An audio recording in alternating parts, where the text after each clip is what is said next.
Let's see here. Well, we've got Laverne Cox's luscious lips, Ezra Miller's jawline, and if we can find a way to work in those cheekbones, that'd be great. Catherine Isabel's baby blues. Now, should we go with Chris Hemsworth's torso, or Jillian Michaels? Decisions.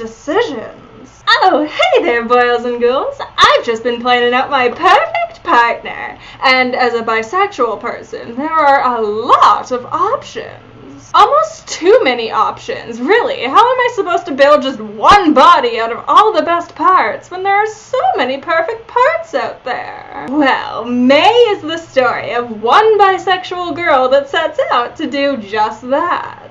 Before we get started, make sure that you subscribe to this channel and click that little bell thingy to get notified. I post regular movie reviews and gameplays, all with a horror theme to them. So trust me when I say that you won't want to miss what's coming. Don't believe me? Stick around to the end of the episode to find out what movie I'll be discussing next time. Brought to us by Lucky McKee, who's probably best known for 2011's The Woman.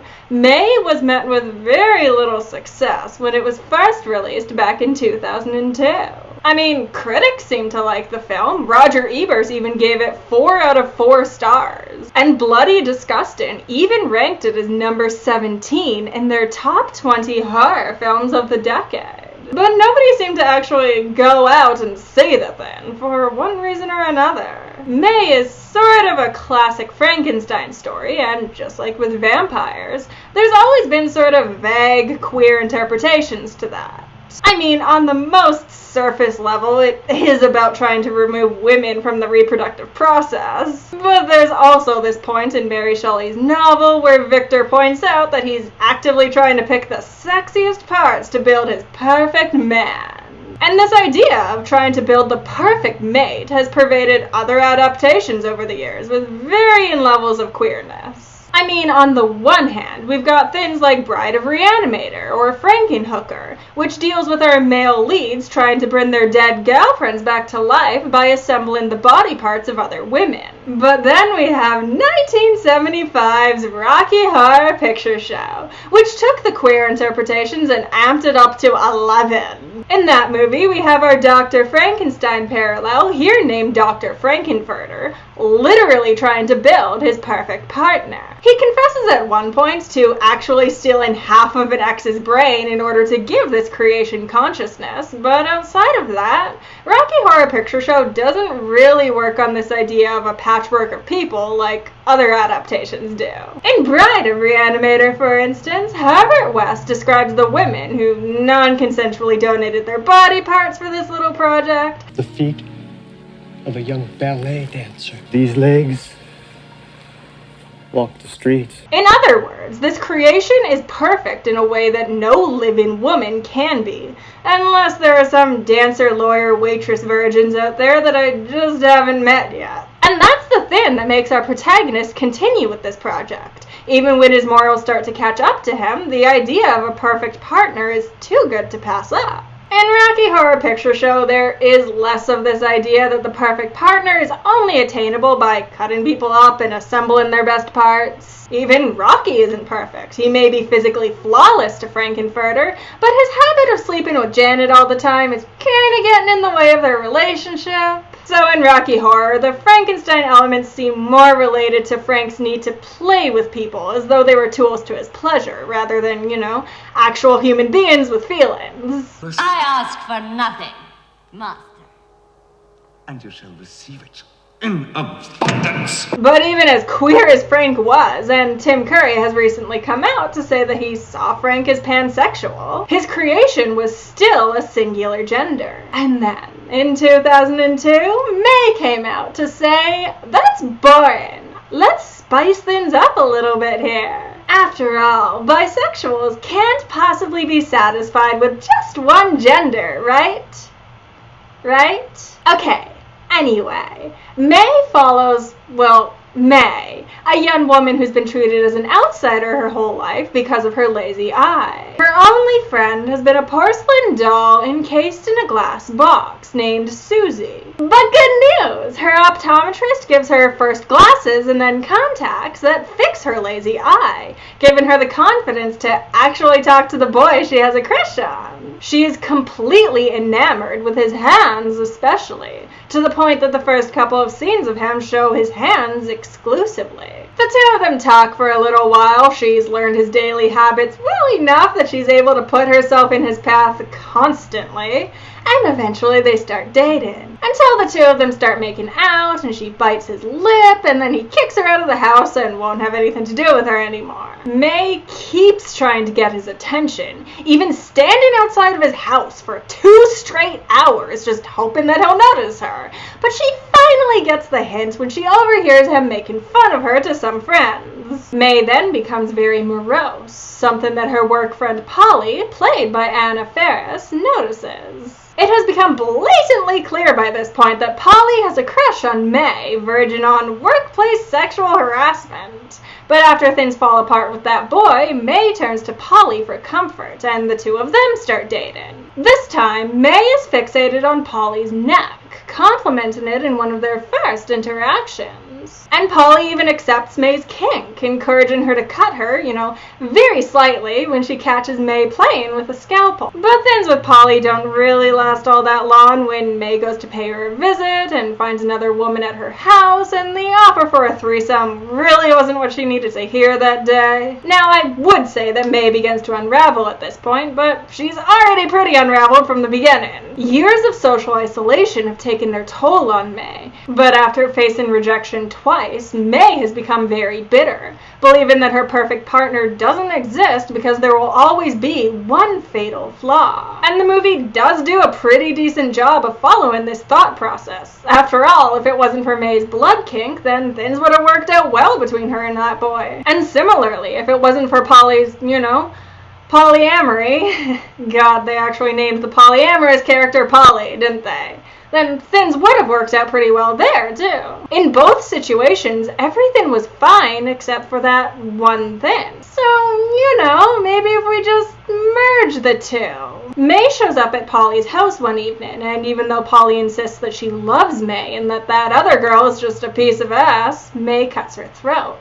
And then for good measure, she takes Polly's girlfriend's legs. May then goes to that boy's house, kills both him and his new girlfriend, and she takes his hands and her ears. Add some random punk boy's arms and Polly's cat's fur for hair, and you've got yourself a Frankenstein monster. There's only one problem. The monster isn't alive, or as May keeps saying, it can't see her. Obviously, there's only one way to solve this problem. May gouges out her lazy eye and gives it to the monster, despite massive bleeding. She lays down beside the creature, most likely dying at this point, but before she does, the creature reaches up and touches her face, giving her that one hint of affection that she's been craving all along. I know that I really foregrounded the whole queer thing at the beginning of this video, but really, the whole queer thing is almost incidental. May's story is not about being bisexual. It's about being lonely and bad at dating, which I think that people of all sexual orientations can relate to, and this movie communicates it really well. I mean, how many times have you met someone who's absolutely perfect except for that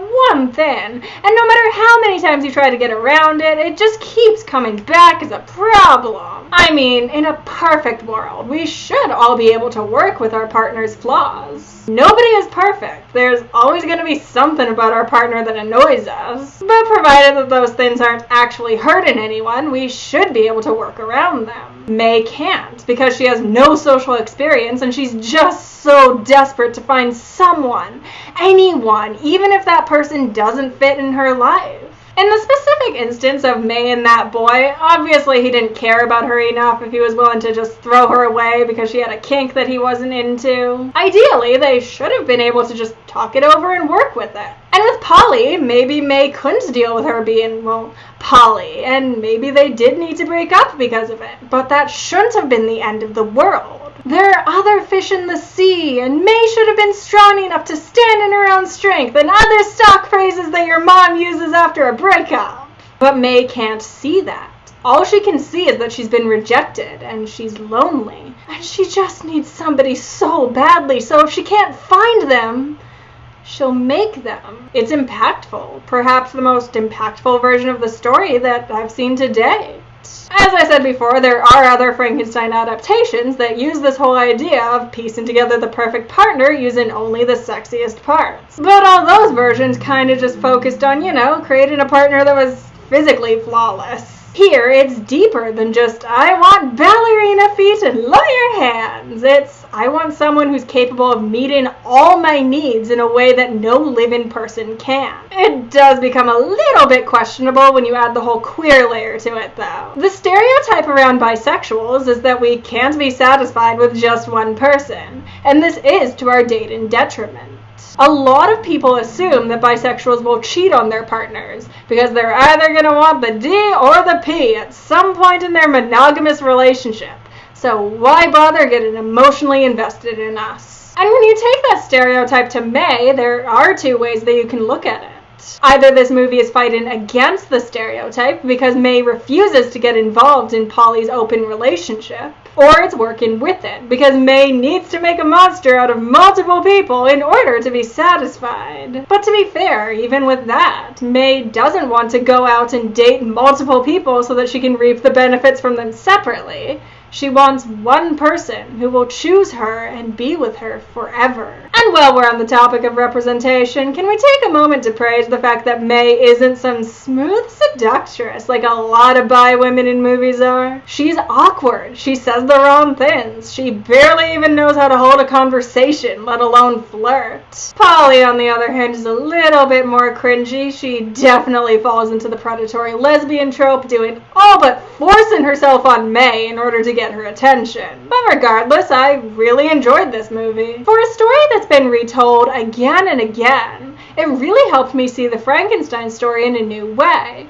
and it knew exactly which elements to keep and which to change to keep it fresh. This wasn't the story of a man who saw himself as equal to God. It was just one lonely girl, desperately seeking human contact in any way that she can find it. All in all, I'd probably give this movie 8 perfect dollies out of 10. Don't forget to subscribe to this channel and click that little bell thingy to get notified, because next time, we're talking Psycho. And trust me when I say that you won't want to miss it. Give this video a like if you enjoyed it, and while you're down there, why don't you leave me a comment?